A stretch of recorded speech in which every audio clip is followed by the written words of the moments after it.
Dr. Owusu warned Ghanaians cannot continue to be apathetic to COVID-19 protocols.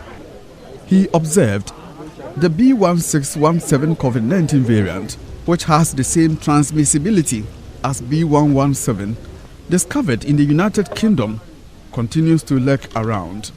He cautioned Ghana, which has been receiving visitors from all over the world, may have the best measures at the airport, but a slip of a single case from India may prove too expensive. The problem happening in India is what is giving the world some cause of concern. India is having the B1617.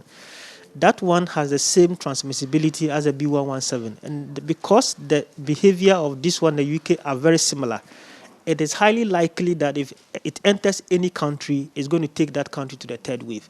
So the virus concern is what people are worried about. And two is about the population size. India has close to 1.3 billion people, just like China. And for such high populated country, it means whatever they have, once they move and travel out of the country, everywhere they go, they are likely to see that country with this kind of variants that they have. The virologist wants the public to be wary of developments in India after that Asian country was hit by a wild COVID-19 strain. We have put in very good systems at the airport. Even the next, the review or the information given by the foreign ministry, to the extent that even if you are negative from a high-risk country, you have to be quarantined for some time and be retested. These are good. But then this is not foolproof. It means that out of 100 people, you may have one or two that will slip unknowingly into the country.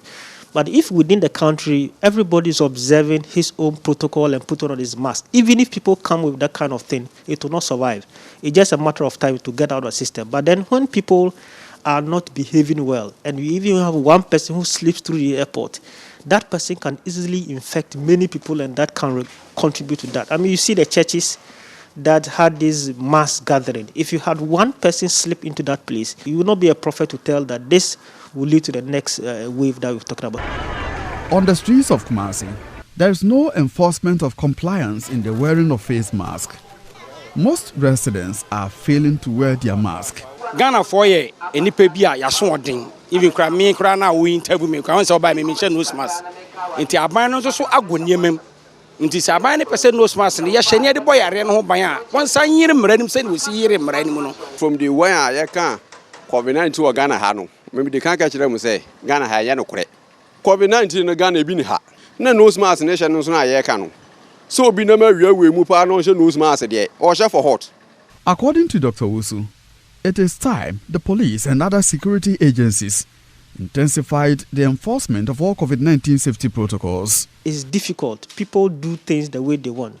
We are happy that there is a law in place, but then the implementation and the execution and to ensure people are arrested is also another problem. So whilst all these structures and systems are being put in place, we have to ensure that people do what is right. One, education like what we are doing, but then two, that the police will continue to enforce the law. For those who flout this to be arrested, those who don't put on their marks should be prosecuted. And we have to be seen as serious about this. We don't have to wait for the health sector to become overwhelmed, for people to die, just because few people just don't want to go back, adhere to the protocol. So we must revisit what we did before and ensure that people do what they're supposed to do so that we don't put the country in a difficulty like India is facing now with so many deaths. We don't want to see that in Africa or even in Ghana. We will have to keep the virus at a low level whilst the vaccination exercise goes through to ensure people are well protected. From Kumasi, for Joy News, Oyemi Interior reporting.